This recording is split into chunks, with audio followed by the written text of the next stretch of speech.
Hey, Jeepers. Welcome to the December 15th show of On the Trail with Kevin and Scott, where Scott is on the other side of this table, a statewide table, doing jazz hands and making weird faces, trying to destroy my conversation with you, the listener. So anyway, oh, good Lord Almighty. You're also known as the... Yes, I'm the engineer. The guy who, typically uses the manual and reads it even, not just as a dripping pad for oil to drip on. And I try to use the right tools and follow those instructions. And more importantly, when I deviate from them, which I have been known to do more than a few times, I know I'm responsible for the results. Across me over there doing the pantomimes, I am Scott. I'm the over-caffeinated slapstick squirrel, hateful shrew of a ferret with the nice scratching your frontal lobe there, bud. You got me on that one. That pertaining to pick your nose thing, that got me there, man. That you were like knuckle deep into that, buddy. You literally just scratched the third grade right off your brain. So, well, in case anybody wants to know, Kevin now can't finger paint. So with that, I am the guy who does not read instructions. I am the parts guy. We already talked about that already because Kevin really did get me pretty good there. So now I'm trying to really flash and find things on my desk to really throw Kevin off. So with that, I will say this. If you want, remember, it's always what you want to do to your Jeep. And words and what was I saying now? Remember, it's up to you to do what you want to do your research, read the instructions, and please follow them. Something in that order, either which way.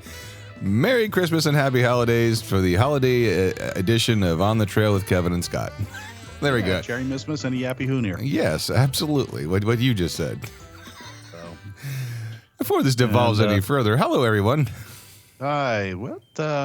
We hope everybody's going to be very happy in the holiday season. I hope all is going well, whether you celebrate Christmas, Kwanzaa, Hanukkah, or any of the others that I am momentarily blanking out on is the overload of Christmas advertising and pop-ups on the screens of the computer systems and phone messages that I really need the solid brass onyx embedded eyebrow pluckers, Whoa, that's yeah, right. I would love to see your Amazon cart showing up. Huh? I would love to see your Amazon cart right now. It's not in my cart. It's just the pop-up ads. Uh-huh.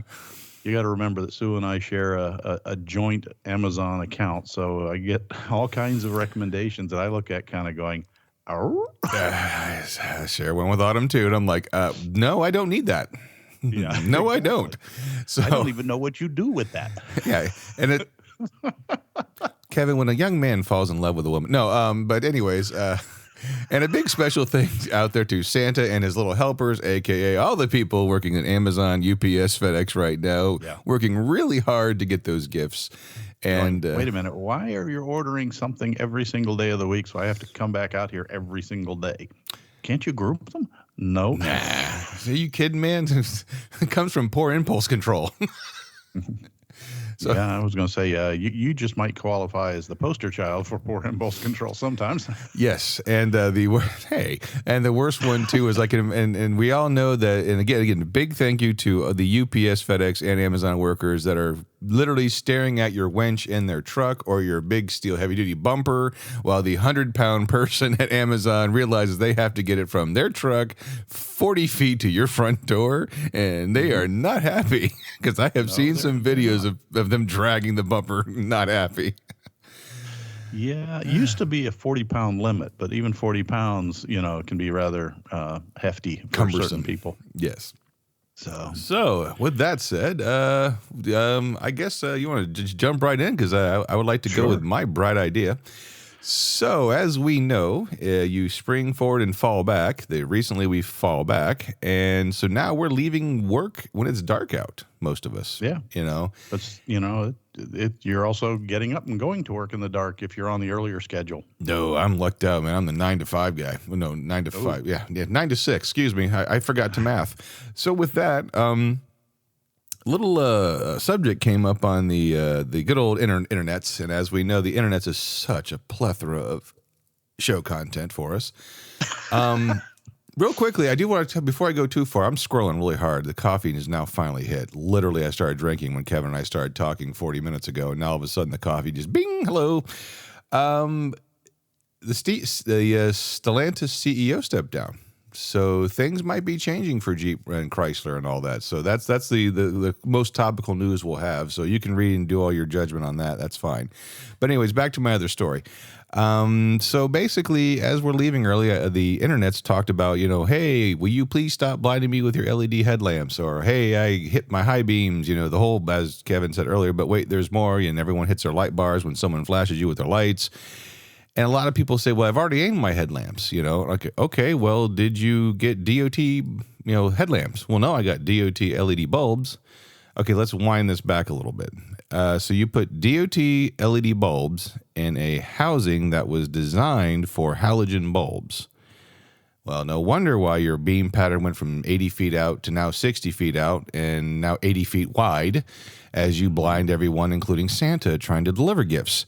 So there's a couple things I wanted to touch on, and Kevin can probably go more into the mathematics of things, but even though you have aimed your headlamps, a lot of people don't understand, like when you use like the HID bulbs or the LED bulbs in halogen headlamps, the reflectors are designed for halogen bulbs. The beam pattern and then the wavelength of light is different than halogen. So that's why it seems brighter to you, but you are literally blinding everyone. I know a lot of people, and one of our friends actually has a tow rig that they put the LED bulbs in, and I've been behind that person, and it's just like, dude, get in front of me. I can't handle this. You could read a novel in your car from the headlights behind you, and heaven forbid when that comes in the front. Well, and I'll chime in on the halogen side versus the LED. Mm-hmm. Yeah, they'll both fit the same socket, but if you guys look at your halogen, you'll notice that the nose of the halogen bulb is silvered. Okay, that prevents the light from coming out, and it bounces it inside and sends it all out sideways. And it's the reflector in the design of the headlight that takes those, if you can imagine them as little lines coming out sideways, they hit that reflector and it goes straight forward, very straightforward where it's aimed. The LED doesn't have that cap reflector, so the light is emitted more as a random spiky ball of light, and so you get a lot of lateral going all over the place, and it's not going. The reflector behind doesn't match the LED light pattern coming off the bulbs. Is that what you're shooting for? Yeah, and that's why a lot of LED bulbs and HID headlamps, or LED and HID headlamps have, as I have had one on my desk. I may throw a picture of this on the Facebook page. They have a projector lens, so it focuses the beam into more of a spotlight pattern, if you will, less of a flood, more of a spotlight. Right. And as our friend with the tow rig is once I got literally 100 feet out, headlamps didn't bother anymore. So that tells me that he is not seeing down the road. And now, if you're familiar, he's probably seeing all the way up to the house's front porches on either side of the road from the highway. Yeah, and the airplanes are going, geez, slow, No, but you think you have to care. You have to be mindful of this. Is if you've ever ridden a motorcycle or even driven at night, you talk about speed. You can do what's called overdriving your headlamps. You are going faster than the beam pattern is emitting for you to react safely. Now, if you've all been on Facebook, I'm sure you've seen the video of the Gladiator hitting that big tire. Yeah, that was a bad accident. Unfortunately, I don't know if the person was injured. I don't know. This just came out like literally yesterday. And if you look at the video, he was kind of close to the car in front of him. So very similar to that, not giving yourself room for reaction time, over driving your headlamps, especially at night. If you live in a place where deer are known to roam and play with the antelopes, It's evening time. Rudolph's out there doing night training. He's doing night ops with Comet and Cupid. So you want to make sure you're careful with that. So that way, again, no one wants to ruin Christmas. But again, just keep that in mind. I know Amazon, because I bought them for the JK, they do sell DOT LED drop-in headlamps. Now, again, those are for the JK. So if you're having one with a plastic headlamp like a Jeep Grand Cherokee or something like that, I don't know if they carry those. I haven't looked, to be honest. And even when you do that, be mindful of eBay and also Amazon headlamps. If you're getting the $200 headlamps for the set, they're not DOT. They may say ISO 9000 on the side of the box and say certified. That's manufacturing. That's the manufacturing. That's not DOT compliant. So just my little 2 cents. Keep that. I'm sure Kevin's got more technical stuff to chime in on that subject. Well, but no, the point is like everything else on your Jeep, it's part of a system, and the system is designed from the electrical wire into the bulb assembly to the light beam coming out, as well as the aiming system to make sure it's pointed where it needs to be pointed. And when you mess with parts of it without understanding what you're doing, yes, we can mix parts, just like you can run 42-inch tires on a Dana 30 and 35. They just won't last, or they won't work well. And in this case, you're putting yourself and others at risk. So as much as I hate to say that, it's a cool idea. But if you're going to go with an LED lighting system, it needs to be a complete LED lighting system. And if you can't find a LED certified headlight assembly that fits your Jeep, I would stick with the HIDs, okay? Because that's what's going to aim correctly, give you the best vision, as well as function the way the tests were done. If you're part of an accident and they find you're running a non-certified system, you can be held liable even if the person hit you. Yeah. How's that for a one? Yeah. So, the days of putting any bulb that fit the socket are pretty much gone.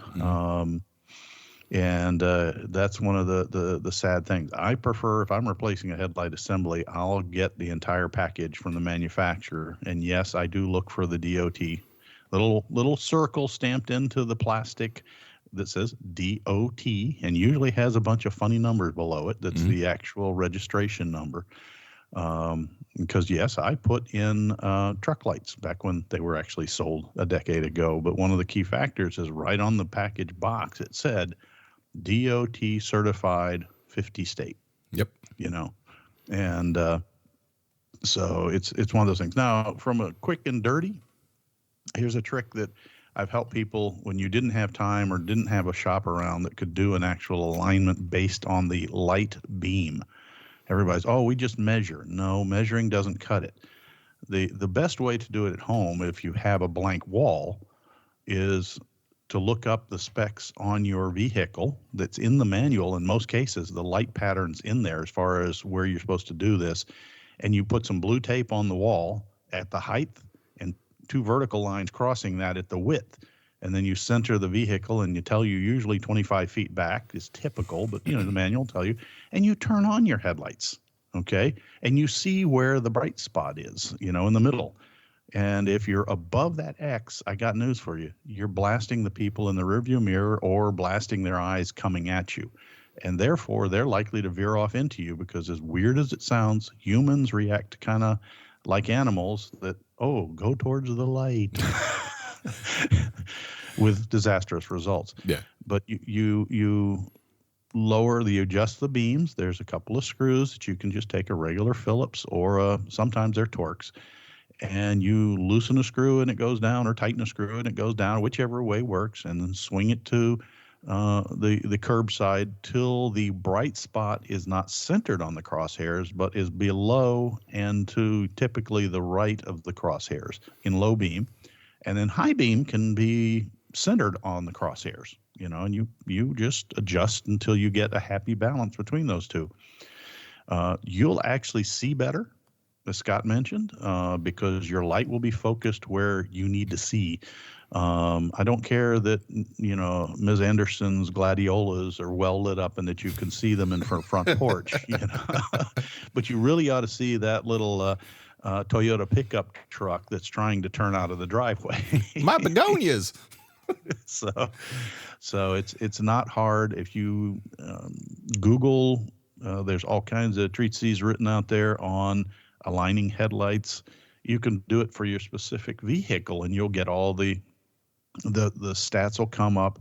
If you're going to take the information from the interwebs, I would go ahead and probably Google several of them and make sure they agree. Yeah. Because we do get some. But, we're all guilty of putting lift kits on. Mm-hmm. Okay. That's one of the things. I'm not going to say everyone listening to this has put a lift kit on, but if you haven't put one on, you're probably thinking about it. Mm-hmm. And the number one Metal thing cloak. you do when. Sorry. Okay. Madsen loves you. No, he actually just did a video. They had a great weekend. But moving on. Yeah. And no, they're not a sponsor. They're Nope. just good friends of ours. Mm-hmm. You do want to readjust your headlights after lifting your vehicle. And here's a neat little thing that happens, particularly in Gladiators. You carry a lot of stuff in the back of the truck, and I didn't use the word I wanted to use. Okay. Your headlights are out of alignment. Yeah. If you tow constantly, your headlights are out of alignment. If you live that way, you may want to readjust your headlights with the load in. Yeah. Okay. So if you're with your friend that does a lot of the hauling and driving, he ought to put an average load in and readjust his headlights because he'll see better, and you'll see better. Yeah. You won't be blinded. So that's just one of the thoughts on headlights. Two quick things. You mentioned one quick and easy way to aim the headlamps is pull behind a car and then make sure the beams hit the top of the trunk lid. And I just said just make sure they don't go above and into the cab, the main beam. You're going to light it to some degree with what they call scatter light. But if you can read a book in like a Toyota Camry or something like that, your beams are probably too high. Yeah. And that's on dim, not necessarily on high beam. Yeah. That's why you have to dim your lights when you approach people with coming the other way, is you should drop them. And that's another question I have. Is this urban legend where the right-hand bulb, the passenger side bulb, sometimes is aimed up a little bit to read street signs, or is that an urban legend?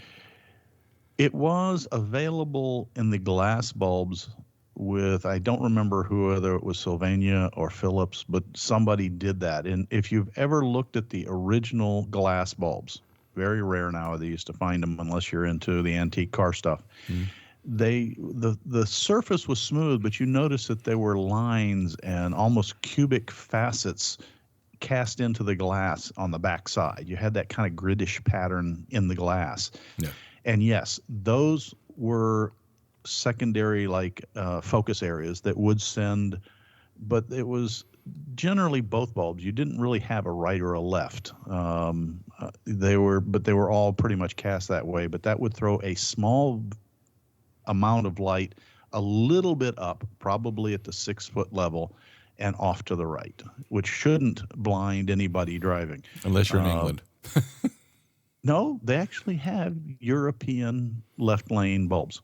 Oh, okay. They are different. So if you much had for my joke. No, I'm dead serious. They were, Europe only bulbs. Mm-hmm. And then they came out with neutral bulbs because of Europe. Okay. You know why? Because they are cheaper to produce. Oh. Nope. What? Because when you go to Europe, some countries are right hand, some countries are left hand. Yep. And it's all intertwined. If you were crossing over, the channel and driving a lot, you'd get arrested in the wrong country because your headlights were out of focus in the wrong areas. And so they came up with neutrals that met both. And pretty much after that point, most bulbs became produced worldwide in what they call the neutral format.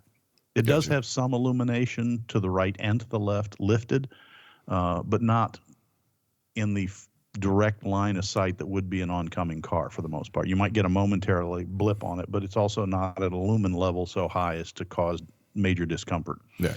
So that's just some totally useless trivia history on lighting in automobiles. Well, and one last thing, and I promise it's the last thing. If you can't see with your regular headlamps, guys, don't put a 24-inch light bar on your grill and drive with that on, please.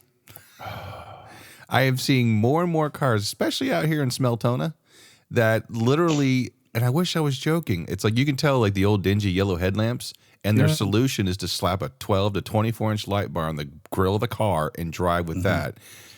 People They're like not that. aimable. They're not aimable. Well, not only that, but also like you said, when you dim your high beams, everyone's, and I learned through the Pennsylvania code, is that if you have your high beams on, your fog lamps or driving lights turn off.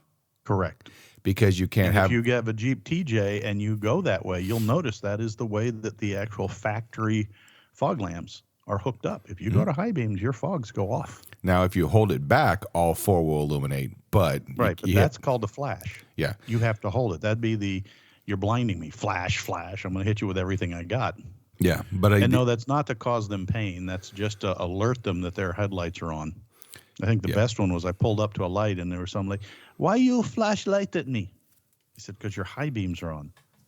What do I high beam? I said, bright lights. And she looked at me. She says, "I have other than high. I have different lights. You have different light." I reached into the window and went click. Yeah, I said, "If the little blue dot is on, you're blinding people." The blue light does not mean night drive. No. I have to say this because I lived in Pasco County at the time, and I was leaving. I was in the YJ. This is how long ago this was. Yeah. And I was leaving the Walgreens by my house to go back in the neighborhood, and I just happened to look to my left because I didn't see anything. It's 10 o'clock at night. I slammed on my brakes as I almost pulled out in front of an Isuzu Trooper with no headlamps on.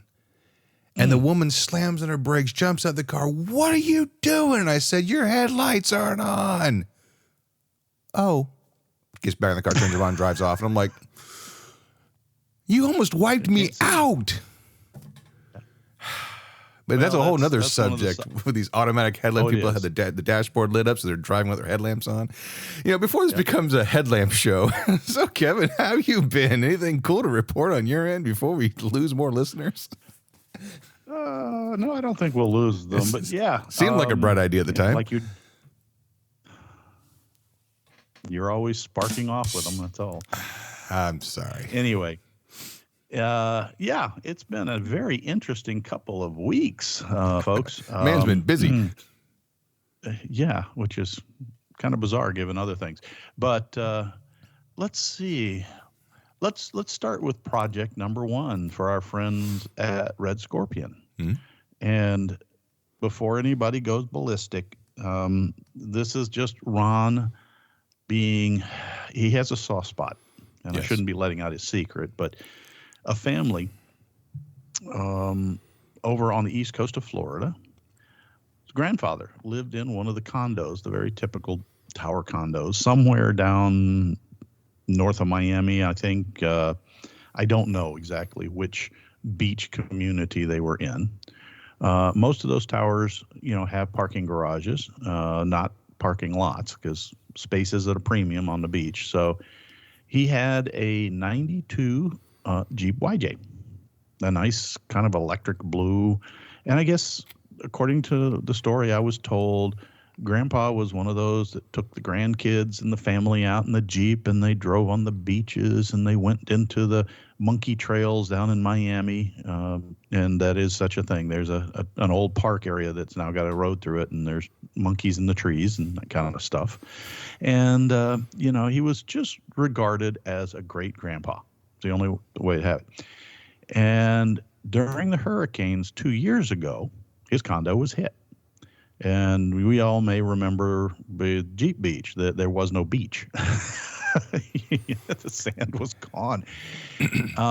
And the aforementioned Jeep was in the garage, purported, again, I don't know the facts firsthand, so this is a story, was 10 feet under in salt water.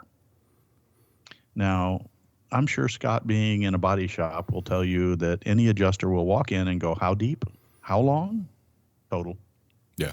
It may not have a scratch on it, totaled, because if it's not falling apart already, it will be shortly, particularly a Jeep. But the family, I guess Grandpa must have passed. Again, I'm not sure of that or whatever. The story is that the family desperately wants to restore the Jeep. And no shop would touch it. No dealership. That doesn't surprise you, does it, Scott? Nope. No dealership will touch it. But Red Scorpion would.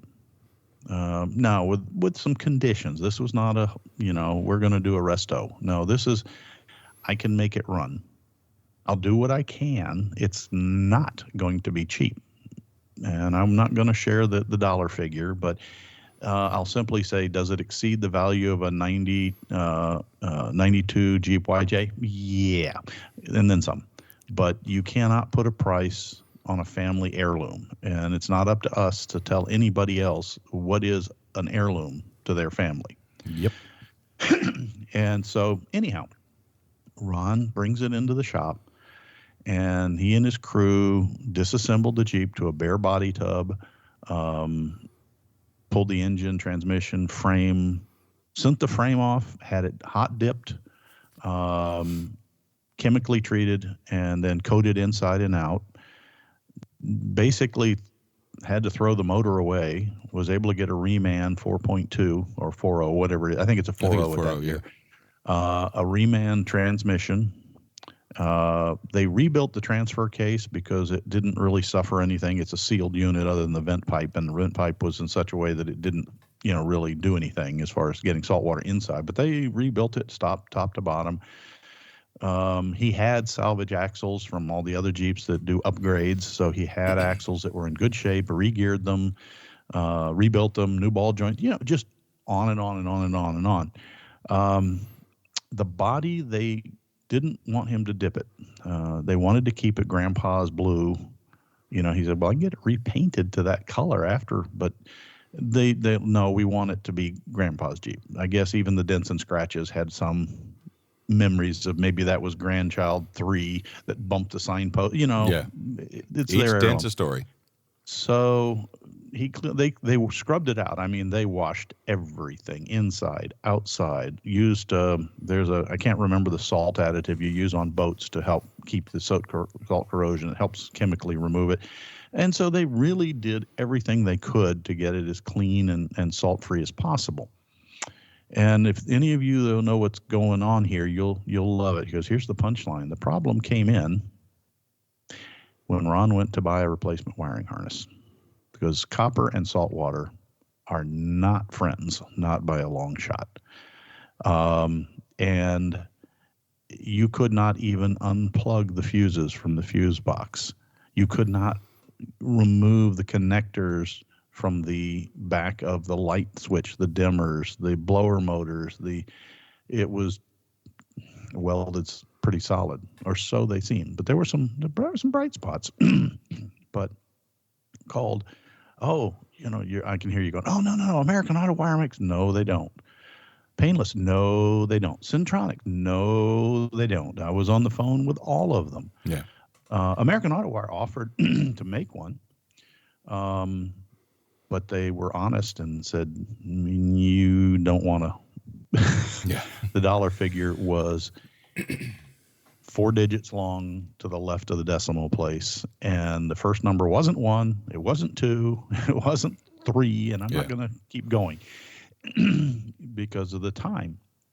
It turns out that 91 was the first year for fuel injection.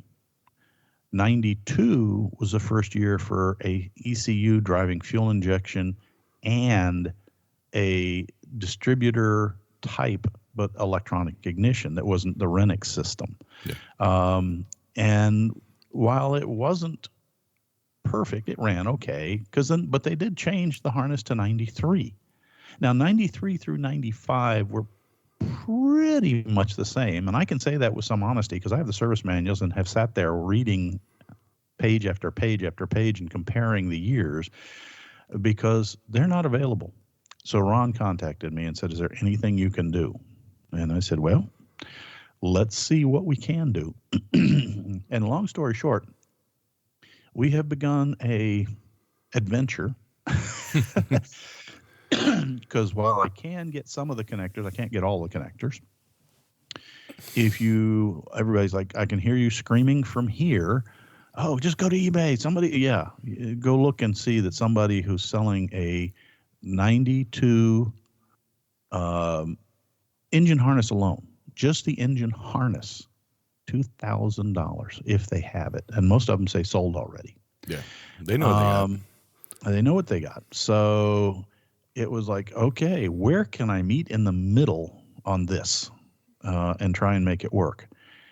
Well, we went over, a friend of mine, Bob, the guy we built the YJ with the LS swap, the green one. He's interested. He says, well, I'd love to come help. He says, I want to see how this happens.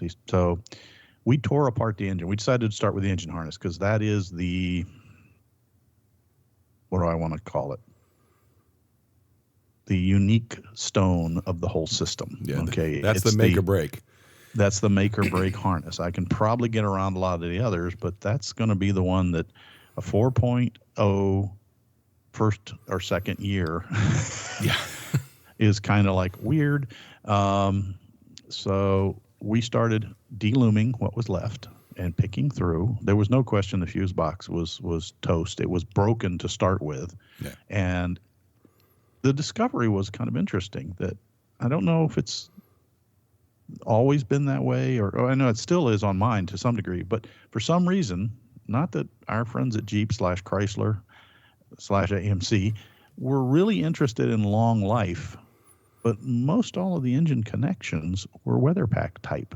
Yeah. Not necessarily weather pack, but weather pack type. And what that means for those that don't play in the electrical world, they are a water sealed connector. They actually have a back seal where the lines go in and a front seal where the two pieces clip together. And upon separating all those things, they were clean. All right. Well, as we deloomed and untaped, we used zip ties to keep the alignment of the wires so we knew we were pointing more or less in the right direction at the right bends, and cleaning and cleaning and cleaning.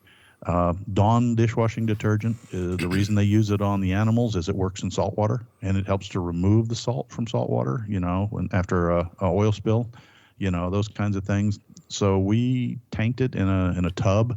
No, this isn't anything fancy. This is a frickin' plastic, Sterilite storage tub out on the driveway with Dawn and a garden hose. So let me guess, the same tub that has the Christmas lights hanging up in the shop that the Christmas lights came out of. Pretty much. Although Ron uses a lot more than those for storing stuff.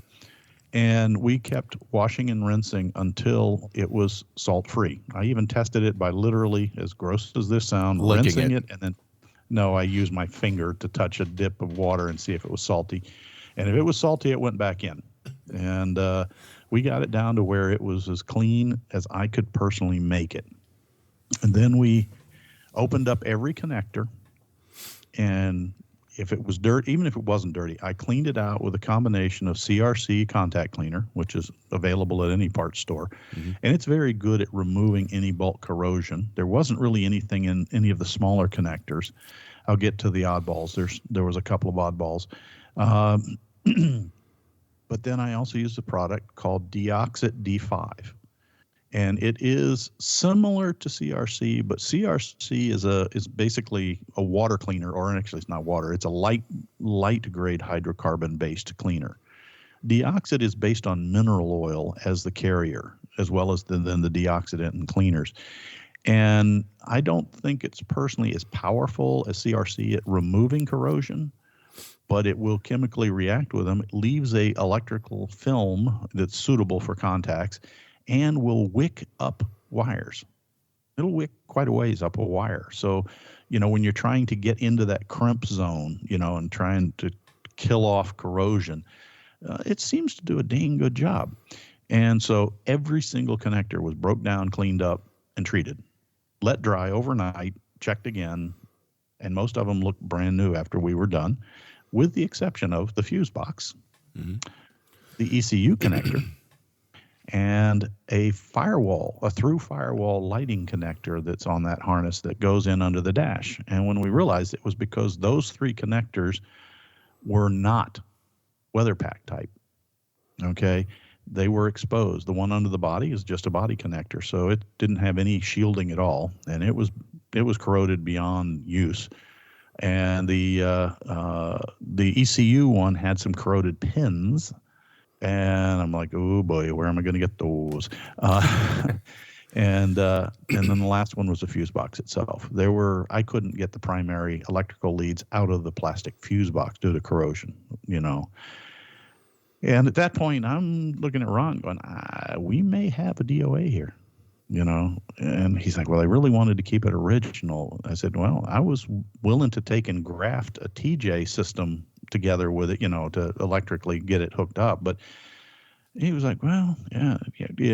So I went back and did some digging, and I basically landed in an idea, which I said, Ron, I'll come back here next week. I got to go do some research. And I pulled up my service manuals, and I started going through, not year to year, but model to model. And I discovered that the fuse box assembly and the connector in through the firewall and the ECU connectors were all the same for a 4-cylinder as a 6. They were wired differently in the ECU connector, but they were the same structure and the same pin type. Nice. And while you can't touch a 6-cylinder for those last critical YJ years for less than a couple of grand, you can buy a 4-cylinder engine harness for under $200. And so I pulled one up for Ron, and I said, here you go, buddy. He's like, and he hit the account. He says, for 200? I said, yep.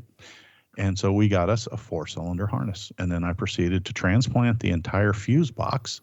Now, if the pins came out of the old one, the correct pins, I took them out, cleaned them up with that process to where they were nice and clean and shiny. And yes, before you scream that they're going to corrode eventually anyway, so will a YJ just from scratch. I get it. This is not about making a permanent concours level restoration. This is about restoring a family's heirloom to operating condition. Mm-hmm. And we ended up with 6 wires. Most of them were the high current ones that simply would not come out. And those I chose separate length slots and did a factory grade splice. I cut the wires off of the harness. I cut the wires out of the new box, new to me, and used a proper crimp connector and an adhesive lined heat shrink tubing with a minimum of 3-to-1 shrink so that it bonded tightly. And we put it all together. I replaced the pins and spliced the missing pins for the PCM connector, or not missing, but the corroded pins. Everything else cleaned up fine. The neat thing I found out was Chrysler was consistent on the color codes. They don't have 5 and 6 in the 4-cylinder as far as injector connectors, but those weren't the ones that were corroded. Yeah. The 1, 2, 3, 4, hey, the colors all matched. Yay. So, and then lastly, the underbody tub. It's not weather packed, so it was corroded, but the underbody tub for the lighting is identical between the 2 harnesses. So we were able to do a staggered splice and just replace the entire harness and lead assembly that comes through the firewall up probably behind the radio area. And then proceeded after that to go back through and do an ohms check on every single wire. And everybody, oh my God, how long did that take? It took about 30 minutes. It really wasn't bad. Yeah. You got to remember the harness was completely disassembled and laying naked, so it was pretty easy to go beep, beep, beep, beep, beep. Paint me like one of your French girls. Oh, good Lord. And then we went back, and nothing was above an ohm. Most of them were down in 2 to 3/10 of an ohm of resistance, which is well within the factory acceptable specs for wiring on a Chrysler product. Yeah, I mean, it is futile. Yeah, it's going to corrode anyway. No, resistance is futile. Sorry. Sorry. Hold on. I missed the Borg reference there. Then we went ahead and used the factory pre-wrap, which is a non-adhesive vinyl tape type product, but I don't know how it can be called tape since it has no adhesive. It's just a stretch wrap to gather up all of the harness, and then loomed it back up with the proper high temperature split loom. I mean, this Jeep's electrically going to look like brand new and be close to it. You went as far as I could because I had the engine laying there, so I could lay the harness on that and make sure that it's not that I didn't know where the Ys were, but which way do they point? Is there subtlety to right, left, down to make them fit? So anyway, long and short of that is it's now split loom, but not the joints aren't taped from that point back to the fuse panel and the battery, because I got to be able to lay it in the unit and kind of tighten up the joints that way. Yeah. But that in itself is only probably an hour's project. The other thing that came up while we were fighting this is we actually stumbled on somebody who was getting a dash harness assembly. They call it dash harness, even though it's actually the everything but the rear lighting in the body tub harness. And they were selling it for only $110. Nice. And so that was another immediate bing on the Red Scorpion. And now that one's still sitting in the box. I checked it. It's all in good shape. It just needs to be cleaned. It's not salty dirty, but it's filthy. It's a Jeep that's seen some fun. But now Ron's job is I need a dimmer switch, a light switch, a steering column harness, which is available. I need radio. I need blower motors. Mm-hmm. Oh, yeah. Those are parts that are available. I said, you got to get all those. And then most important is we got to get the tub on the frame. Yeah. It doesn't even, if you don't have the mounts, we can set it on chunks of 2x4, but I need it in place again to lay out the harness. We did finish up the grill harness, which is the front lighting harness. And surprisingly enough, because it was all weather pack, or the neat thing is the marker lights are these plastic split clamshell pieces that you can take apart and clean, which I completely cleaned, but they were packed with dielectric grease. So water never got into them.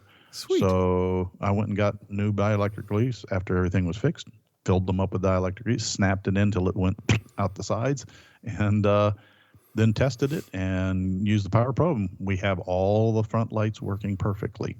Headlights, marker lights, turn signal lights, and everything. So 2 of the harnesses are at the 95, 99% completion. The interior one probably is there, but I want to blow it apart and clean it up and make sure it's right.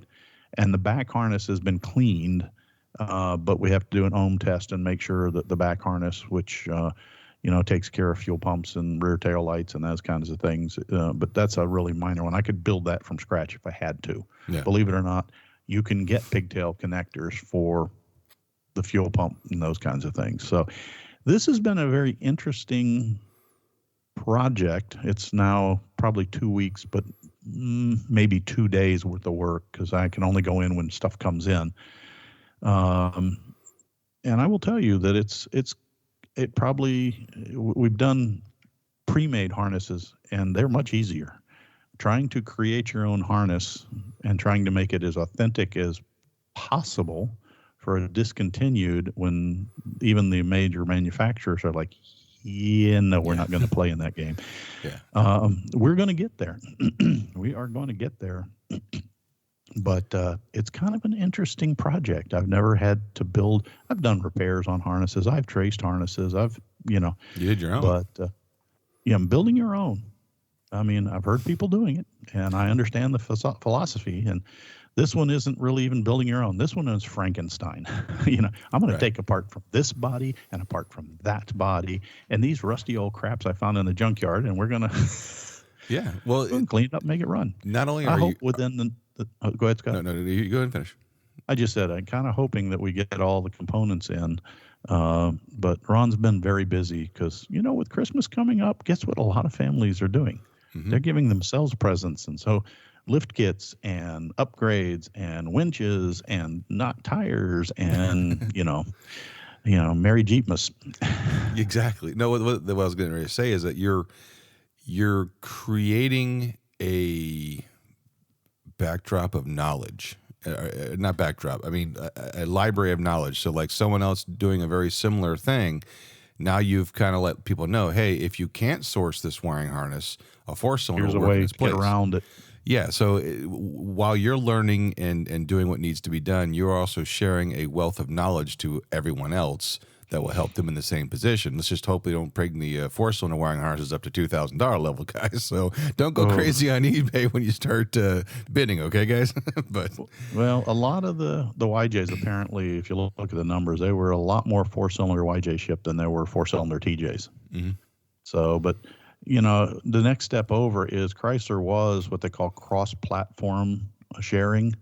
So the next step would have been to dive into the junkyards that had older General Chrysler products. Now, at that point, you can't count on the wiring colors to match up, but you probably could find a fuse box. You can probably find the missing connectors. Just make sure you are very honest with the people at the pick and pull yards about what you're doing, because sometimes you walk in there and you just start cutting connectors, right and left. They get a little bit miffed, Yeah. because you're devaluing the whole connector assembly, the whole harness. Usually, you don't get too upset if you're pulling one or two, but and the other thing is if you're just honest with them and tell them what you're doing, and then let them charge you what their rate is for those parts, you'll do better than trying to tuck them into your toolbox. That's just not cool. Well, no, especially the pick and pull yards, like they know how much the value of the parts, but at the same time too, it's kind of like, I've literally seen people go in, again, it wasn't Jeep, it was another vehicle, but it was a Nissan Maxima. He was trading over stuff. One of the guys that used to work with the body shop, and he walked in there, told the guys what he was doing, and again, it was one of those situations, $400 or $500 on eBay. He could have walked out there with a handful of connectors. He told the guy, "Hey, look, I'm looking for a wiring harness." Like, all right, just come back with what you got. He walked up and threw it on the counter. The guy goes, "Just give me $15." It all depends on how you catch them. Again, a lot of times honesty goes a long way with parts people, because again, what's more upsetting, the fact you're lying to me or the credit you give my intelligence. Just being honest, and half the time they don't care. Give me $20 or whatever they feel like it. Whatever it is, it's going to be cheaper than $2,000 on eBay. Yep. Or a new one if you can find one. Yeah. Now, the interesting thing to that is by no means all that's been going on right now, because in the middle of that, I got a call from another shop. Mark at the Jeep Lab. You've been on the show with us before, okay? And he's very reasonable, and he's very competent. He's learned a lot about making things work correctly, as well as doing the usual lift kits, tires, and those things. And he's like, I'm stuck. And so he put up the Kevin signal. Yeah. And I said, well, what's the stats? And he says, 98 TJ, 6-cylinder. Guy who bought it as a non-runner and brought it in here, and it ran when it came in, and then it quits. And then occasionally it'll restart and it'll quit. And it might make it a little ways down. I don't go too far because then I have to push it back, the shop. And he says, I've been through it. Everything that we've done together before. He says, I think it's a fuel issue, but I can't prove it. He says, but we did fire the parts cannon to some degree and put a new fuel pump in it, but that didn't fix it. I said, okay. We picked a day that he could be off. His shop isn't open every day of the week because he does work the weekend, so or at least a Saturday. So I went over on a Monday. It's normally his RDO, regular off day, and saw this 98 TJ green, little rough around the edges, little crusty underneath, but no holes. Just that kind of well-loved and well-abused, Jeep. It's had a few yeet moments. It's had a few yeet moments. Yeah, and sure enough, it's cranks and cranks and cranks, and it would occasionally go. I go, yeah, that doesn't sound very good. And so we set off on a test, don't guess philosophy. Yeah. And first thing we did is I plugged in the Autel, and I said, let's see if it sees any problems. And it was giving us complaints about the fuel gauge, high voltage fuel gauge. And I was like, okay, that's kind of weird. Do we have a short?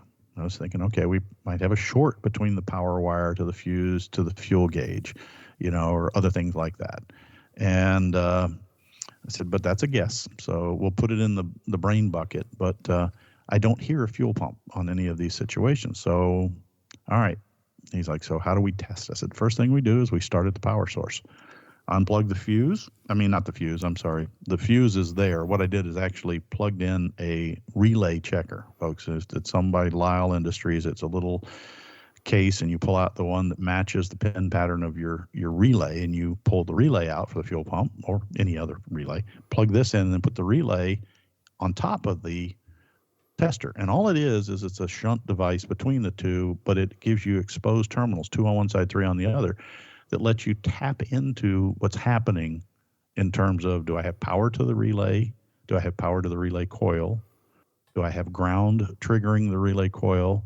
Do I have output from the relay, or is it a normally closed system? In which case, do I have power until the coils and gives you a window, and it lets you look at the thing without punching holes in things and cutting wires. And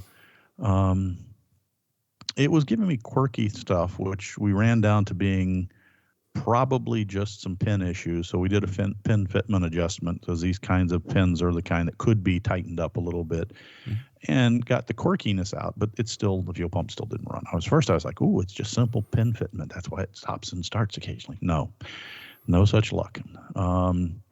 So then I'm looking, okay, I got power up here. So then I go down, and the fuel pump's not running. So I back probe. I don't unplug, because that changes the scenario, but I back probed the fuel connector between the pump and the harness, and I got nothing.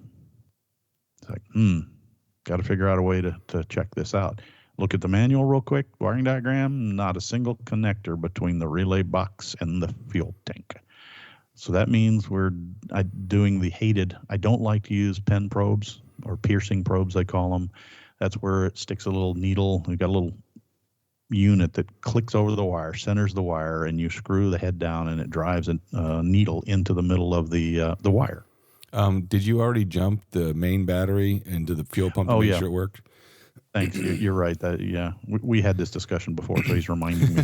No problem. At that point, we did. Well, no, because I'd actually decided this test to this point, and this is where I said, okay, we're going to unplug the pump at the harness, because Mark had put that in, and I'm going to jumper the pump directly, and then realize that wouldn't work, because the harness connection was where the ground was.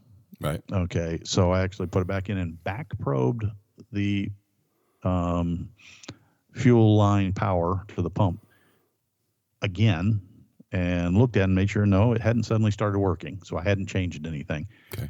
But the ground was now connected. So I used my back probe pin to actually feed 12 volts in through a long wire that we had in the shop, and went to the battery. And sure enough, okay, right, let me plug this in and see if it'll start. Go ahead and Mark, hop in there, and I turned, basically shoved the wire into the battery terminal, and he started it up, and the thing ran. And we, of course, made the obligatory jokes. Well, we can put a switch in that and tell him, well, flip the switch, run in, and get it started.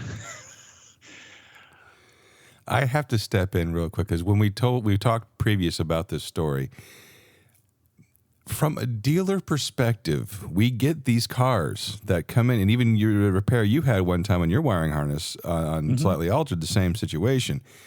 Some unscrupulous shops would have done just that. And while it's a perfectly good trail repair and may work for years, but my point is, and where my eye starts twitching, is you are introducing another point of failure. So in case anybody says, well, why didn't you just do that? We like having things back the way they are there, because, and again, people are going to eyes twitch, they're engineered and designed to work a specific way with the proper plugs. And should you have a problem in the future, you can still use the same factory service manual, not Cletus's I made it work manual. So just in case, that's my spin, my point of view. So, and I also have a personal thing that if I don't find, as you would say, the smoking gun, or the there's your problem lady point, I can't guarantee that I have actually fixed the problem.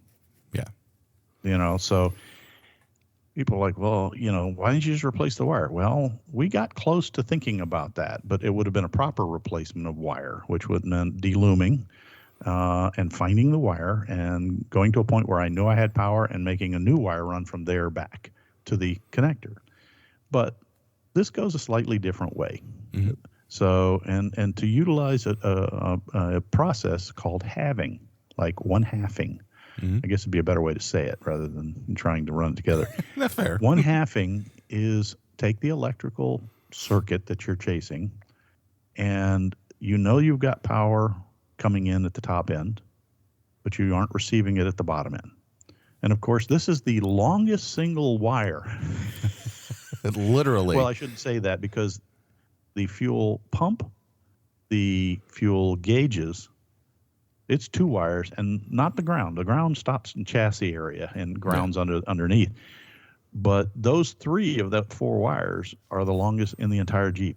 Okay, they run from the back corner on the driver's side at the fuel tank all the way up to the fuse box on the passenger's front fender, and doesn't have a single connector in it. So what am I getting to? Well, the only way you can check those is either cut the wire, which is kind of cavemanish, or you use a pen probe, which is only slightly less cavemanish. And for those that don't know, a pen probe is a little thing that it looks like I don't even know how to describe it. It's a big fat piece of plastic. Usually they're yellow with a red head so that you don't forget them. And internally, the red head unscrews and loosens, and it draws back a stainless steel needle, very sharp needle. And there's a hook in the end of the plastic that when you hook it over the wire, it's a V-notch at the tip. So the wire gets centered automatically in that V-notch. There's little spring jaws that you pull back that have a V-notch in it. So you put the wire in the hook, let the spring jaws close, and it traps the wire directly centered no matter what gauge it is. And then you tighten the little head nut down, and it drives the pin through the middle, into the middle of the wire. And therefore, in the back of it where the screw nut is, there's a little hole that your voltometer probe will thunk right into and stick. Now you have an electrical probe into the wire without cutting the wire. And it doesn't actually bust any copper. It just goes into the twisted wires and kind of pushes the copper aside and, makes good rubbing contact. And then you have to run around on the bottom of a Jeep and try and find a good place to put up a ground. Yeah. And that's not always easy. In fact, what I like to do is I'll hook up a ground lead somewhere I think is good, and then I'll do a continuity check with the red probe to other parts of the ground of the vehicle and see that I have continuity. I don't have to go all the way back to the battery, but so we hooked that up. And that's when I was looking at the Autel, because it was kind of letting me know that it had been left unloved on the seat of the Jeep for a while. And I said, I wonder if there's a test that will let me check out the, put power on. I really want to do this from the computer's point of view, not from creating something. If I can make the system work, I'm validating the system. If that makes sense? Yeah. And sure enough, I found out there was a fuel pump relay test. Okay, this is where you got to take your tools and think a little outside the box. I knew the relay was good, but there's a side effect of having the relay click on and off. Mm-hmm. And that is I energize and de-energize that wire.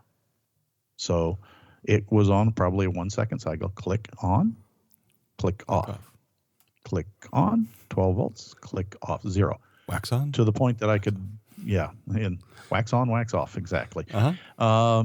And so I pen probed and I checked at the midpoint.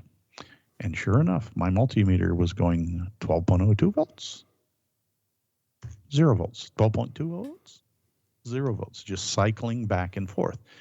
And it was like, okay, the power's making it here. Now, to get there, you have to understand that we had to delume the harness, unwrap it. Most of the wire loom was dry, crumbling, and falling off. I'd say 80% was already gone. And then unpeel the stretch wrap that kind of gathers them up, trying to keep everything, strategic pieces of stretch wrap and or loom where the branches come off to go to your backup light switch, your speed sensor on the transmission, yada, yada, yada. To do that, we had to jack up the transmission and remove the belly pan, which was a wonderful rush shower for both of us. As first time the impact gun hit those 18 millimeter bolts holding the pan up, we were both just picking rust out of our teeth and trying to get it out of our eyeballs, even though we both wear glasses and goggles. Singing in the tetanus. I'm singing in the tetanus. What a glorious feeling. Sorry. So, at that point, we were chasing this green with a white stripe. And at that point, Mark looks at me and says, "So what does that tell me?" I said, "Well, it should be obvious, Mark, and I'm not trying to be mean, but I want you to think a little bit." I said, "We had power up at the fuse box, and we know that." I said, "We've got no power back at the connector at the tank." I said, "But we do have power in the middle of the wire." So he's like, "Well, but that, oh." I said, "Yeah, everything from this point to the fuse box is good. We don't look there at all." Yeah. So took the pen probe out of that one, used a little liquid electrical tape on that, the pin prick. I mean, it kind of closes up itself, but you want to seal it so that nothing can get in it again. Tread lightly while wiring. What's that? Tread lightly while wiring. Yeah. Leave no trace. So then he says, "So where to next? The end?" I said, "No, we've already proven the end doesn't have power." I said, "This is called one halving." "Oh, so we're going to the half of that doesn't work." I said, "Yep." So I said, "It's not exact, but general idea." Put it on there, and 12 volts, 0 volts, 12 volts, 0 volts. I said, "We're good to hear." I said, "This is interesting. We're down to," he goes, look at me, he goes, "Yeah, this is to 2 feet or less of wire." I said, "Yeah." I said, we're going to. So I was good again. I said, "Well, just in case it fixed itself," after I filled the little hole for the pierce. Oh, I back probed the connector. Nada. Nothing. Kind of shook the wire. If you're going to have something, nothing. He says, "So we go in the middle, 6 inches?" And I said, "No, I got a suspicion right now." He's like, "Okay, what's that?" And I said, "I'm going to come up here, and about 2 inches behind the connector, I pierce probed." All right. And 12 volts, 0 volts, 12 volts, 0 volts. I said, "We actually have continuity all the way to here." I said, "I don't know where here is. I could keep niggling along with the needle, trying to find it, but I don't really want to do that."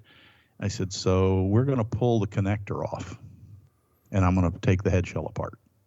And my theory is that the backside of this has corroded, where the wire goes in to the plug, and the act of plugging in and plugging out has caused that connection to break away. So just to let you know, I was wrong." Bum, bum, bum. In fact, maybe not in spirit. Right. So it took, I hate to admit it took 10 minutes to get that head shell apart. It had been on there a long time, and it had been dunked a few. Uh-huh. And so I'm doing the tap and shake and, fiddle, and finally get the back seal out of the connector head. And then the hardest thing was the little locking ring on the fuel pumps for the YJs. It's a little blue plastic piece that slides in and makes sure that all of the little catches that hold the pins in can't come apart. Right. And it's a booger to get out when it's full of crud. And so finally got that to come out. And then it's anticlimactic because you take a little screwdriver, reach down to the pin and go, and it slides out. And as soon as I slid it out, it was the aha moment. Or as I said earlier, "there's your problem, lady," moment.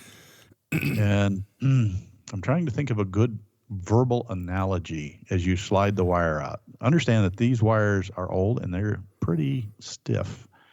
And the fact that you could hold the wire and the connector shell stayed up. And the frayed end of sanity. Yes, that would probably be it. Anyway, like a bendy straw that had been overused, when you turn it sideways, the whole end of the wire with about 1.5 to 2 inches off the end of the actual pin just drooped. If you turned it the other way, it flopped back like overcooked spaghetti. Mm-hmm. I said, "That's it." And he says, and then Mark says, "Let me look. I said, "I'm looking. You're not going to find anything. It's an internal break." And he looked at it, and sure enough, the wire was perfectly clean.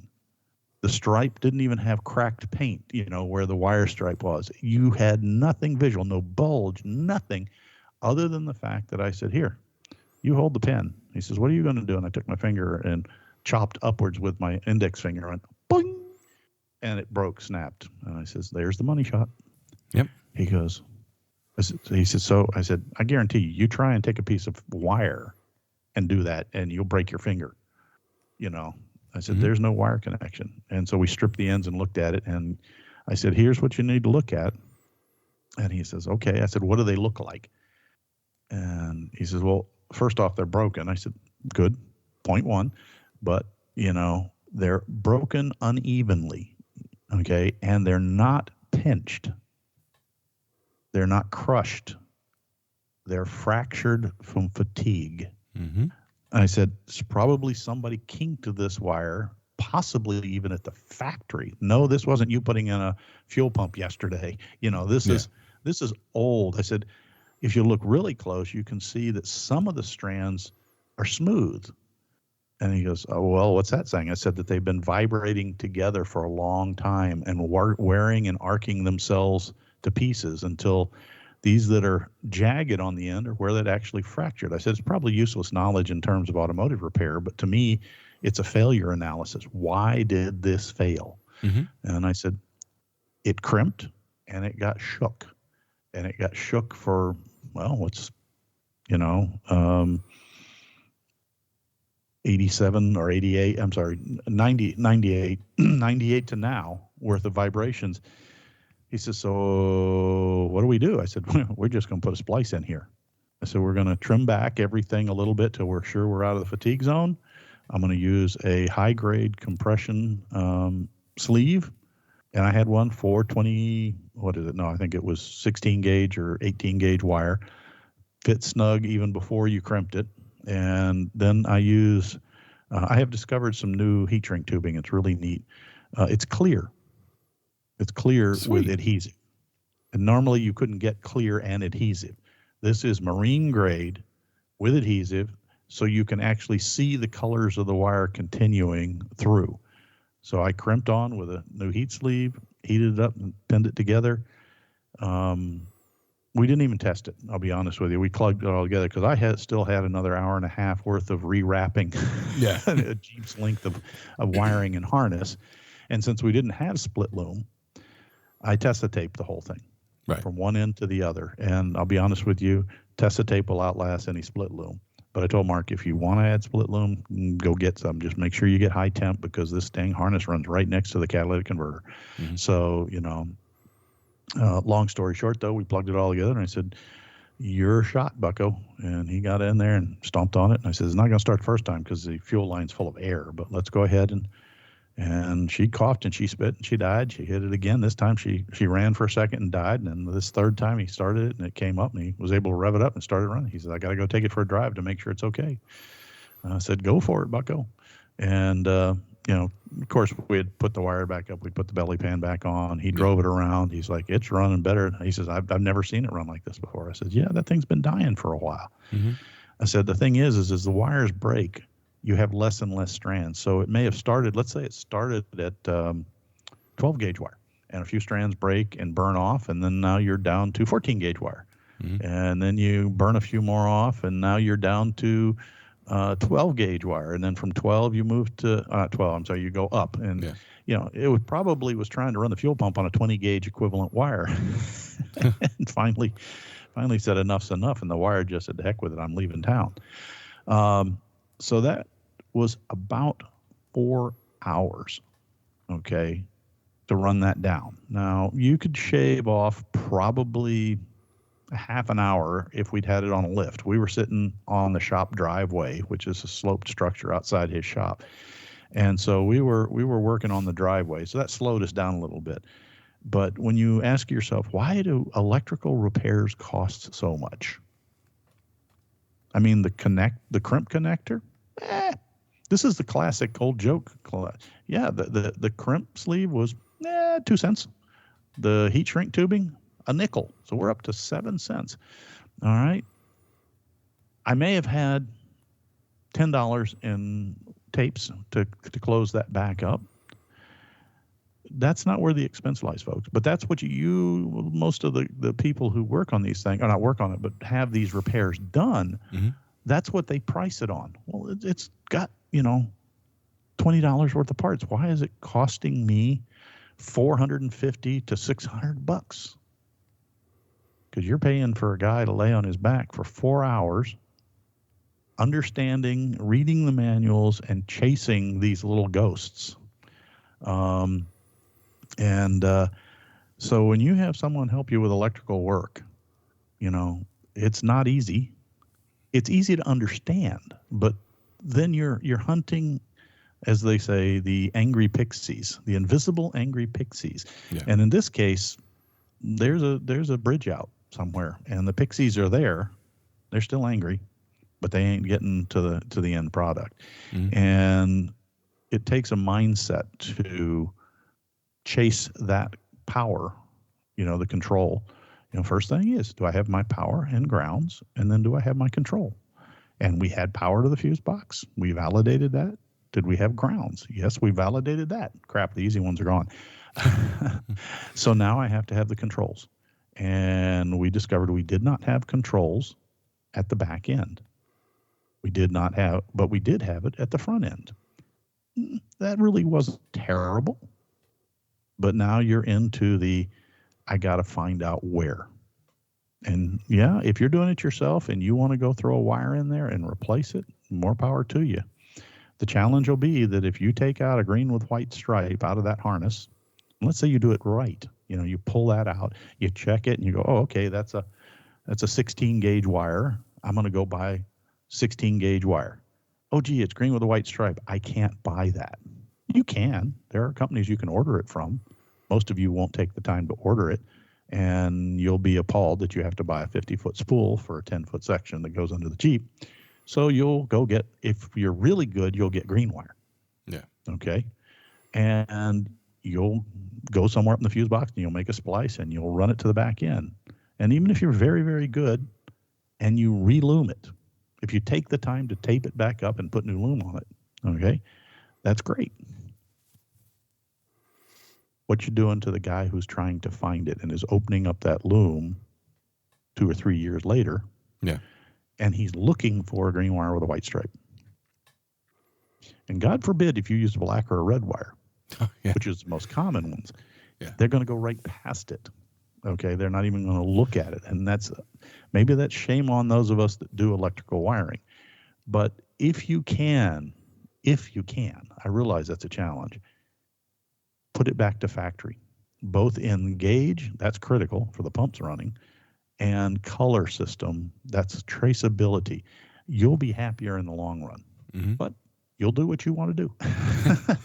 Well, I do want to touch on that one thing that you just said. And this is a constant comment when my eye twitches and I see things like the Steeler ships or, the terrible mechanics, the rip-off artists and all this stuff. And you touched upon that. You are paying for the knowledge, if you will. But I'll even go even a little bit deeper than that is while you are paying for the knowledge, there's this preconceived notion that, well, I can take my vehicle down to AutoZone and they'll tell me what I need to get. And I'm seeing this now, 32 years in this industry. I've watched technicians go from what you do, which is diagnose and test, don't guess, to, well, I plugged it into the scanner and it told me I needed a oxygen sensor. Mm-hmm. Okay, so we get the oxygen sensor, we plug it in, still has the same problem. Why? Ready, aim, fire. And then this is then this was a comment on a post I saw today. It was about the Jeep Grand Cherokee and the pump motors on the back of the differentials. Mm-hmm. And it talked about how 5 comments that were the first 5 were, well, I don't trust the parts guys when they tell me there's no way the new part could be bad because, I tossed that to the side many, many, many years ago. Well, yes, you will get a defective part. That will happen. And I'm not going to say you won't ever get a defective part, but you won't get 3 in a row. No. And that's what I tell people. So while there's this knowledge of can't you just plug it in and tell me what's wrong with my Jeep or my car? You can, but it isn't the whole story. It's like Paul Harvey, Kevin, you are the rest of the story. Well, and to take your comment, very valid, and take it a little further, let's just throw a quick example. You grabbed on the O2 sensor. Mhm. Okay. The computer is telling you that, the scan tool is saying the O2 sensor. It's not. What it's actually saying, and this is, I do kind of fault the parts stores for not understanding what a scan tool is telling you. What it is telling you is what the computer is seeing. Okay. And that's only a wire. Okay. That's a wire. Mhm. So a bad O2 sensor. Okay. I get it. The computer is saying, I am not getting a correct voltage or any voltage back on the O2 sensor. And that is a thermal reaction, happens in the oxygen content in the exhaust gases between palladium and other rare earth metals that creates a certain voltage differential from what it's being sent and what comes back from it based upon the temperature and oxygen content of the exhaust gases. So that's why you have open loop and closed loop. Open loop means I'm not hot enough. Why are you not hot enough?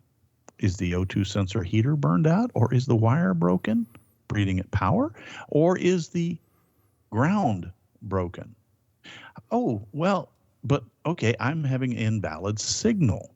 Is the O2 sensor broken, or is the wire to the sensor corroded, throwing off the value? Is a range the computer's expecting? So you have to understand that most of the time what comes out of a scan tool is a code. And the code, you don't even know what's triggering that code exactly. You read the book if you have it, which is important. And most of the parts stores don't have the books out. They're not having the factory service manuals. All they know is, it says it's a bad O2 sensor. It doesn't say bad O2 sensor. It will say no voltage, low voltage, high voltage. Okay, those are pretty much the three for an O2 sensor. Or it'll tell you open heater circuit or closed heater circuit. That doesn't necessarily mean that the O2 sensor is bad. It means that the heater circuit, 12 volts isn't getting down there, and there's nothing coming back to the computer, so it assumes it's an open electrical circuit. So therein lies the challenge on just accepting a scan tool. Mm-hmm. Okay. Don't get me wrong. I use a scan tool all the time. I use different levels of them, quick scans, and then I use the actual specific, and even in my Autel, okay, and whether you have an Autel, whether you have a factory scan tool, whether you have a snap-on scan tool, whatever ones you like, they are only telling you what the computer tells it for the codes. To use them stronger, you have to go into the live data and live testing. And that is the thing that's not really explained. I haven't seen but one or two videos that these guys will actually show you what they're doing. One is Rain Man Ray right here down in Florida, down in Sarasota. The other one is Eric O in Avoca, New York, South Main Auto. These guys, Watch West Work, will show you a lot and explain. Those are three of them that impress me. I'll put it that way, and you have to understand what it's trying to tell you. So you go into things like that relay. I can tell, the thing's just basically telling us the code was a high voltage on the fuel pump. We knew that it wasn't running. You could put an ear there. Okay. Mm-hmm. Did the computer say, hey, my fuel pump's not running? Nope. Did it say, hey, I don't have fuel pressure? Nope. It didn't say anything about the fuel pump. It said nothing. All right. So there's an extreme case. But there's no sensor that reads that. So the ECU doesn't know that. If it doesn't know that, it can't report that. Mm-hmm. That makes sense? No. So you have to take the symptoms. Then you go into the live test. I found a way to trigger the relay on and off. I should have been hearing woo, woo out of the pump. I didn't. Right. But changing voltages was a way to use the computer's control to make sure where my power was reaching. Does that make sense? Mm-hmm. That it was getting there. And there are many, many other things about scan tools. They are great tools, but you have to have some knowledge behind them. It's not going to tell you what's wrong. It's going to tell you the computer's viewpoint of the symptoms. Right. Okay. And its viewpoint is very, very, very limited. Even the smartest our computers is pretty dumb boxes. So if you haven't picked up something in, good Lord, 8+ years of this show, the biggest computer you got is your brain. And, you go, well, how do I learn this stuff? Factory service manual. It goes through and explains things. And once you start doing your own testing and things like that, you start to put together, oh, okay, so that's what it's doing. The live testing is great because you're feeding the computer instructions that says fire injector 6. And you can go out with your fingers and rest them on 6 and you'll feel tick, tick, tick, tick, tick, tick, tick, tick, tick, tick, or you won't. Yeah. All right. If you don't, but the computer's, firing it, you can then trace a wire. If the wire is good, you put what's called a Noid light, or you can put you can actually go really easy. The problem is regular bulbs don't react quick enough, but you put an LED bulb on that thing and it'll go flash, flash, flash, flash, flash, flash. If it's doing that, but you're not getting a tick, buddy, you need a new injector. Yeah. Okay. If it's not flashing the light, then you have to move on back and you kind of move down. And it's what I'm talking about. That's when you have to understand that the angry pixies have a highway system. Yeah. And you have a bridge out somewhere. Well, and I'll even take a little step further because, again, a couple quick things to touch on everything you just touched on is when the people who make the parts catalogs, whether it be Triad or the systems or the Snap-on catalogs I use, even though it's a Snap-on catalog, the person who builds the catalog and nomenclature of the catalog isn't the same person that's making the software for the Altels, okay, or the Snap-on scanners. So when you call the parts department and say, well, the so-and-so said I need a Bank 2 Sensor 1, that's great. In my parts catalog, I have on the catalytic converter or downstream. Now sometimes, and again, it's 1 or 2. Or sorry, it just says left or right. It doesn't say Bank 1 or Bank 2. It's left or right. Now, Bank 1 obviously is where cylinder number 1, and these things. So, yeah, but a lot of people don't. And here's the quickie on that one. I was just going to say Bank 1, if you look at a V engine, whether it's a V6, a V8, and you'll look carefully, you'll see that one of the two sides is half a piston's width further forward than the others. Right. Because they are out of a line. It's not a perfect V. The V is shifted to the driver's side or to the passenger side. And yes, Ford went one way for a while.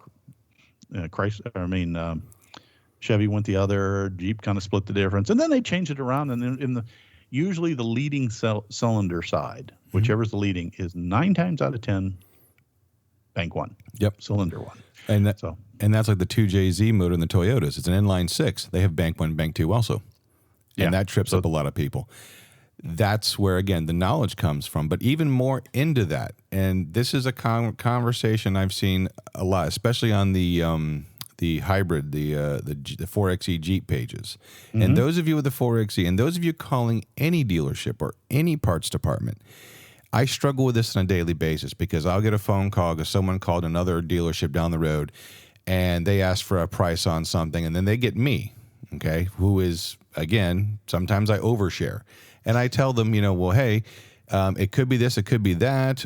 They don't show it over in the warehouse. We're going to have to special order. It could take the... Well, the guy down the street said it was this and this. Okay, well, I can't talk about their skill level. I'm going to tell you my experience and what I've known so that to give you the best informed decision. And unfortunately, it seems like I get a lot of guys who, A, don't care, B, whatever, and they'll call up and literally tell people, oh, yeah, it's in stock, it's $486, and, we can have it tomorrow, because they're not looking. Yeah. I can't control what they do. So when you call from part store to part store because you're trying to find this part, and you get the one guy that gives you a whole totally different answer, listen to them more, because they probably have more experience into the situation. I guess I'm trying to preach more patience and understanding that, while I understand like what Kevin talks about, I understand all these principles. Kevin and I make jokes all the time about how, I'm the great everyman, and just so, and how you do this and ask those questions. I'm the fodder, but at the same time, I have a very extensive working knowledge, and even some really of the, does. and even some of the stuff that's funny is like when I listen to Kevin, and I learn from Kevin. And I had a guy come up the county the other day with his FJ, and he needed the thrush washers. So I immediately go to the thrush washers in the rear end because you have the thrush washers for the carrier. Mm-hmm. And he's like, well, that doesn't seem right. Why do I got to measure? I was like, well, you got to have 0.1, 1.1, 1.2, 1.4, yada yada. He's like, yeah, but that doesn't make any sense. I'm just doing my front brakes. Oh, you need the tooth washer in the front. Well, yeah. Well, the book calls it it's not a thrush washer, sir. It's and I showed him the picture, and he's like, "Oh." I said, "This is the thrush washer," and I showed him, and I educated him, and he's like, "Well, what's that?" I said, "That's the slinger." Well, what's that? And I said, "Well, that slings, blah blah blah." And he's like, "How do you know this?" And I immediately thanked him back again when Ron was working out of his garage, and I learned how to do gears. Working with Kevin, learning how to do gears. If you want to learn these things. Kevin always has a great thing where he says, nothing is a better teacher than just trying or watching someone and asking questions. Mm-hmm. That is the best teacher. So Kevin and we're programmed as human beings to learn that way. Uh-huh. Some choose not to take the learning, but if you want to learn, experience, that's why it's called a great thing, and that's why experience pays money. And that's like even, with this show, 8.5 years of extensive knowledge. I'm going to keep these shows out, even when I'm 78 years old. I'm going to leave these shows out because someone's going to have a classic barn find, 2006 LJ, and they need to know how to keep their fuel pump running.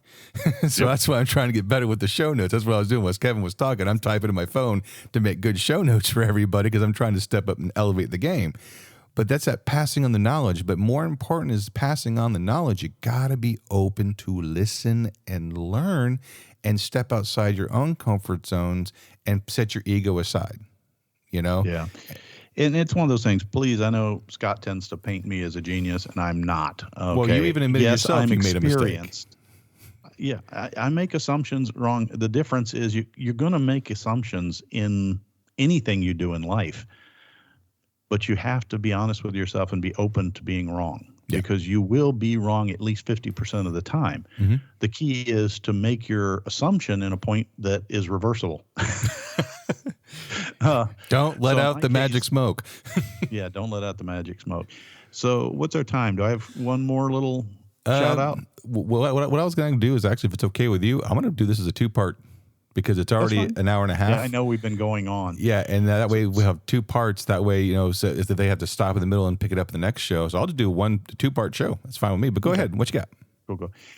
Guys, I want to introduce you to a new product that I am beta testing. So right now, all I can do is tell you about the product and putting it into my Jeep.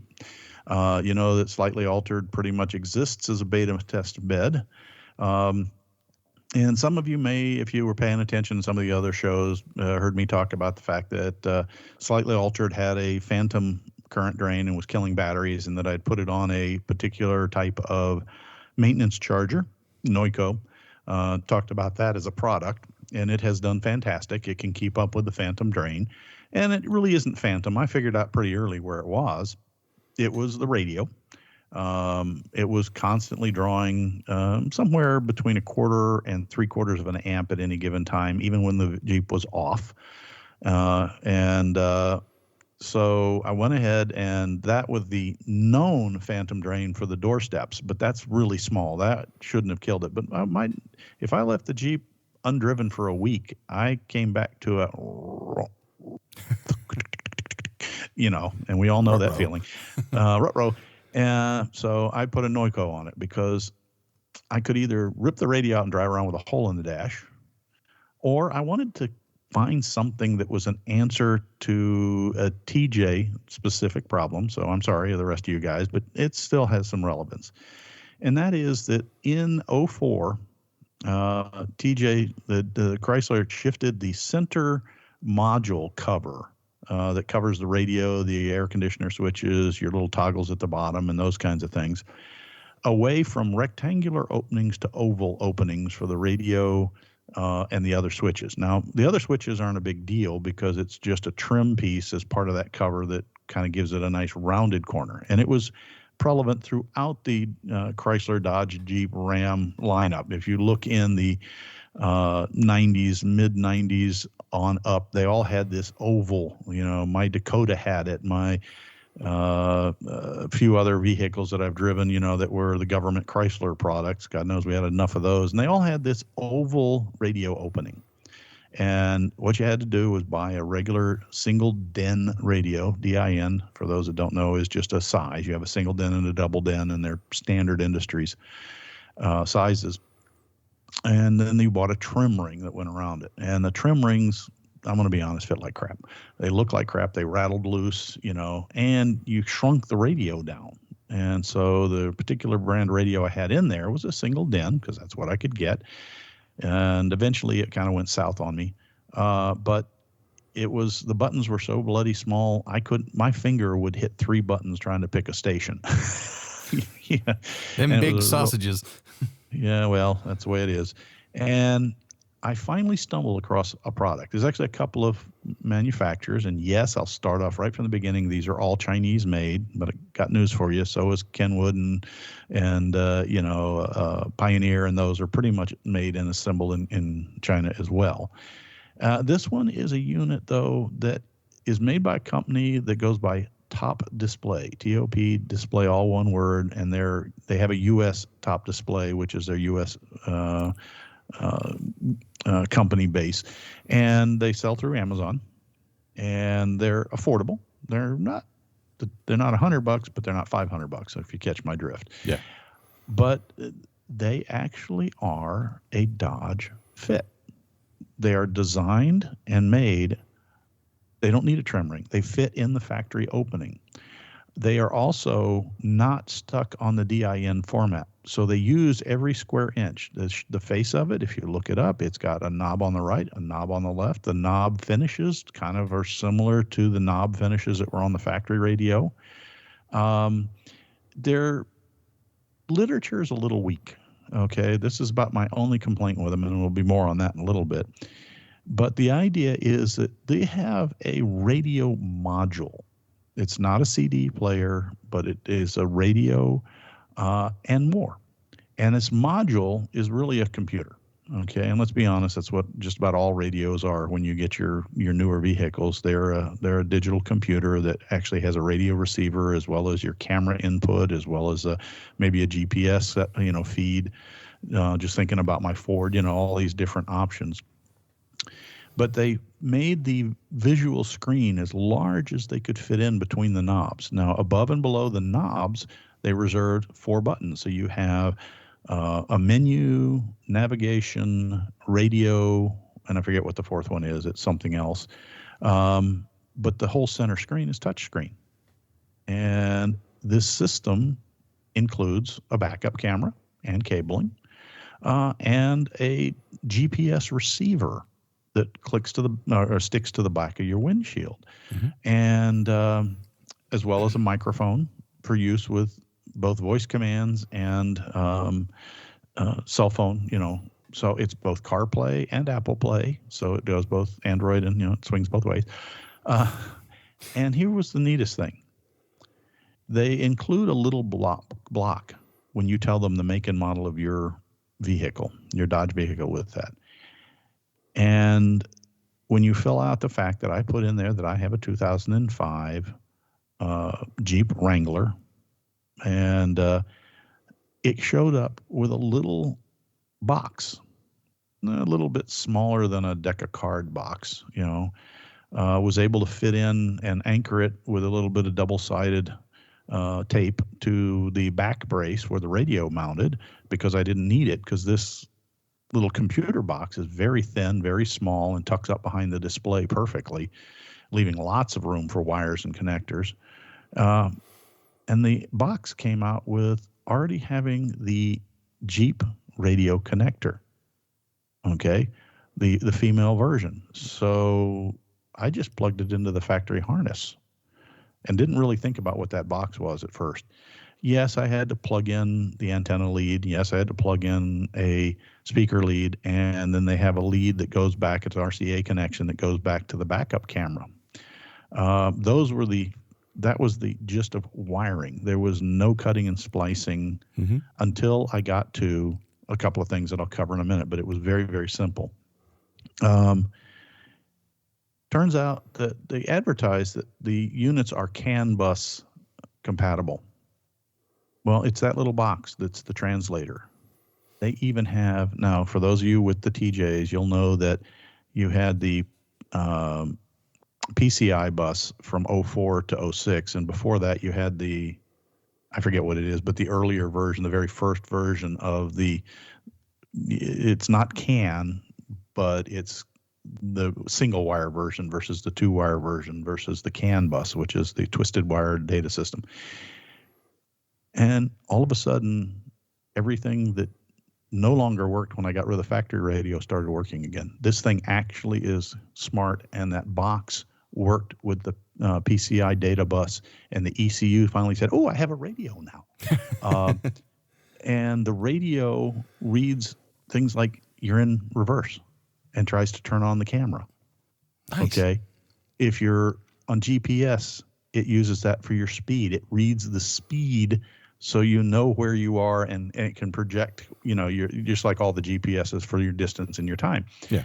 And I was just like, holy mackerel, it's got all of those built-in issues. And they actually work. And like I said, their manual stinks. There is no operational manual. You just have to kind of start playing around and touch buttons. And what does this you eventually button do? Yeah, well, that's where I am right now. Yeah. The biggest thing is, of course, mounting a backup camera, but that's on any vehicle. This would be shades of your JK, Scott. I had to cut a hole in the back of a 3/8-inch chunk of steel that holds my spare tire. Fortunately, there was a round hole already in it, but I needed a square hole, and it needed to be angled downhill. So several hours of very careful work with a die grinder, both a 90-degree and a straight, and a set of carbide burrs, and pulling a few steel slivers out of fingers, and then welding on a piece of 3/16, and no, I didn't need to be that heavy. That's just what I had on hand. Some square tubing. I made a little saddle bracket.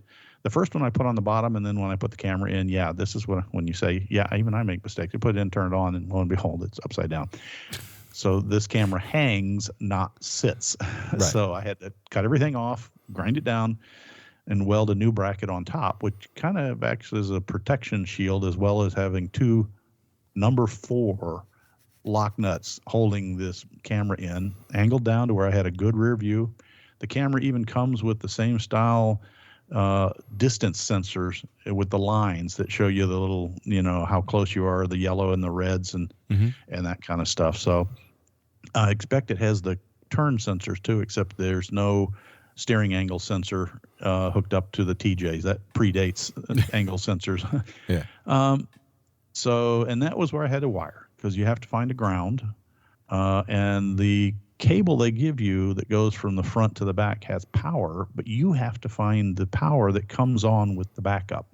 It changes the radio, but you need power to energize the camera, and it has 4 LED lights for nighttime lighting. Fortunately, the TJs have a circuit with the backup light in it that's on the dash upper area under the defroster cover.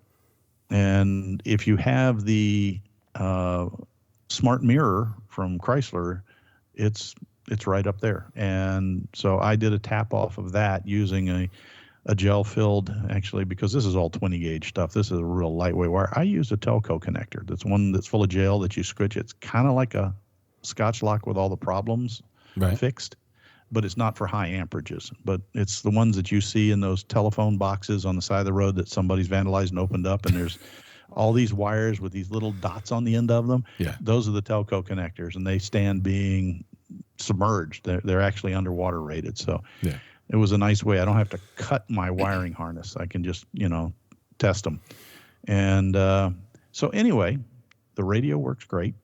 It did make me fix the aerial on the tailgate on the arm and put a ground on it so that I had a proper ground. I wasn't trying to ground through the bearings that let the spare tire swing out. Yeah. So I used a piece of flex braided and basically didn't even have to drill a hole. I just mounted it to the took the Zerk fitting out that greases the the bearings and put the eyelet under that and tightened it down and did an ohm check, and it was 0.1 ohms. I was like, okay, I'm good. And I have great radio reception. The GPS, even though it's not attached to the window yet, because I want to mount it up high and I need an extension cable, and which is on order. It even knows where I am inside my garage, which doesn't always let my phone get out, much less my GPS. The camera is color for all, a color backup camera. That's pretty wild. You're off doing. I can see it in your eyes. No. I actually had a quick question to ask you. When did you talk about how when you put the Jeep in reverse, the camera automatically comes on? I kind of scrolled out for a moment. I didn't know if you recovered that. So it does now that it's powered. So that was the reason you put it in reverse. The backup light circuit powers the camera, but the radio through the USB system, the PCI system comes on and goes into backup mode. And you can tell it, and right now it defaults to not turning off, but shutting down the radio so you don't even hear anything. Nice. You can turn the radio back on and let the audio still run over top of the image like most of the cars do, and I just haven't gotten there yet. It's got 12 presets, and you can just swipe the screen to more of them. The targets for me and the big fat fingers are large enough that I can actually pick what I want to pick. Nice. And then it also is through, and this is the thing I haven't gotten to yet, is download an app on your phone called Z-Link, which is a Bluetooth connection app. It's not from Top Display. It's apparently an industry thing that allows you to access and control control the radio via the phone as well. Cool. So the point is, installation was insanely easy, other than the fact that I chose, like we talked about in the intro, I chose to put the camera in the middle of the spare tire so that it was up and protected and had a good view, which meant I had to spend 4 hours moving steel, and then repainting and then running cables through all kinds of twisted routes to get inside and out and, that kind of stuff. But that was self-imposed. As far as it goes, you could dang near plug, play, and add a ground for the camera and power for that light anywhere you wanted, and you'd have a modern, state-of-the-art entertainment system and navigational system and backup camera for under $300. Nice. Does it work? Does it last? I'll let you know. There'll be more follow-ups on that. It literally just got finished up in what I call prototype mode yesterday, which means that I don't have the wires back up to the camera neatly run. I don't have the antenna up where I want it to. Everything else is installed, and so that I can drive the Jeep. It's been about 3 days sitting there while I decide what I was going to do. Yeah. But that'll be a new product review, and we'll see. But so far, the other thing I checked is I did my phantom draw report, and when this thing's off, it's off. Cool. It's like a modern one. It takes a little while for it to go to sleep and go, are you sure you're off? You really sure? Are you really, really, really sure? I'll go to sleep, but if you're not sure, I won't go. And it finally goes to sleep, and I get down to, the 300 milliamp, 200 milliamp draw, that's typical of a car that will eventually kill a battery in about 3 months, but, not in a week. Yeah. So neat product. Kind of really cool. I've not had too many things that say, okay, easy install, and they were actually very truthful about it. Yeah. You can literally take the 4 screws, pull the old radio out, unplug it if you didn't cut wires. By the way, that's a sidebar. If you're ever installing an aftermarket radio, buy the pigtail and do your splicing from the pigtail to the radio. Yes. Don't cut your factory harness. No. You'll like yourself much, much, much better later in life when you have to change something. Mm-hmm. Yeah, and I grew up in the age of I don't want to spend the $7 for the Metra plug and play thing. Yes. Yeah. Yes, you do. Yes, you do. You may not know it now. So this is a whole show about the angry pixies and how they get from point A to point B and how you trace the untraceable. I'm going to write that down as the possible show title.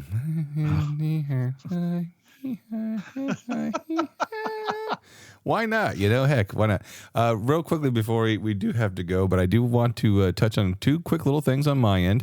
A, I hate powered running steps, still fighting those. And B, actually, when I get done here, before I have to go run to the holiday party, I'm going to try and swap out a motor real quickly. But also, the secondary thing is found out. Thank you, George. George, you know who you are up in Colorado. He let me know and sent me the link that we are going to, the decision has been made. We're going to be converted the GPW to 12 volt. Okay. Mainly because they sell a high torque gear reduction starter for $200, 12 volt, that for a while there you had to replace the flywheel with the F-head style and all this other stuff. Nope. Yep. If we have a 97 tooth flywheel, this will bolt right in. And it's a high torque gear reduction starter, and it's $200, which is $300 cheaper than the direct replacement 6 volt. Let me make a suggestion. Please do. Take your old parts, box them up, label them, and box them up properly. Yes. In fact, as we talked many years ago about salvaging the little gel packs or buying the desiccant packs, even put them in a garbage bag or actually, I like the big Ziplocs. You got it. He's showing me a picture of where he's been salvaging the gel pack. After you take the old starter, drop them in there with it, even if it's non-running, if it's a core unit. Yep. And if you can put it in a baggie with the gel pack and close it up and then put it away, when you come back to it years from now, or somebody else, if you sell it, and who wants to go back to OEM for, who knows, maybe this thing will be on Haggerty's Concourse show or something like that. The parts will be there and they won't be corroded into nothingness. Yes. So that's a suggestion to you, Scott, and as well as to anybody listening out there that's storing parts. You can go on Amazon, and I've done it, and you can buy packages of brand new desiccant packs. Yeah. And that's a great thing too. And Ziploc makes some freezer bags that I swear to God you can't cut them with a knife. They're so tough. So, it's a great way to store stuff, particularly in humid, environments like Florida. Yeah. And then have things to come back to life very nicely. What else you got? Unless it's a powered running step. Moving on. That's pretty much it. The only thing If you put that powered running step in a Ziploc bag off the Jeep and with a desk in it, probably work again. If I'm doing now, anything, in the meantime, you'd have a hard time opening the door and getting the steps down. If I'm doing anything, I'm taking the blanking things off and throwing them in the trash. No, I'm kidding. I'm just joking. I think the writing's on the wall because I saw Mark posted a thing on replacing this brand of motors. Yeah. Because I either have a motor problem or a controller issue, because even when I open the door, there's a pause and then the step finally comes down. So I'm thinking might be a problem because the brain box for that thing is right there in the heat, right there in the engine compartment, and they seem to get more finicky at hotter weather or colder weather. The two extremes is when my driver's side step goes, I don't want to work today. Nah. So I'm like holding it and pushing it up to give it the whole chance. But anyway, that's a whole nother story. But I'll have an update on that. The other thing I can say is, guys, happy holidays. Be nice to each other. Happy holidays. Again, some people are, struggling. I'm not struggling as much because, in 10 days from now, I'm going to be married. And my stepdad's struggling a little bit because, my mom's birthday was December 9th. And it's been a couple years now. But, just again, check up on your friends, family, again, it's the holidays. Just be cool to each other, have patience, don't try and mug someone for a TV at, the sales. But again, just a little bit of patience goes a long way. As I say every year, guys, that's the hippie side of me coming out, just be cool, bro. Yeah. Or sis. And again, as we always say, you have any ideas or questions for the show, send it to us. We'd love to hear it. On the trail podcast at gmail.com, or send us a Facebook message. We'd love those. Yeah, that works too. Cool. Well, this is going to be, I am going to release this as 2 shows, part A, part B. That way you can come back, because it's almost been 2 hours, sir. I think we got some good tech here, because they love the tech. And Merry Christmas. You got your tech wishes, everyone, because there's a lot of stuff covered. We'll see you after the holidays, right before the new year. All right, man. Actually, on the new year. Yes. Bye, guys. Bye.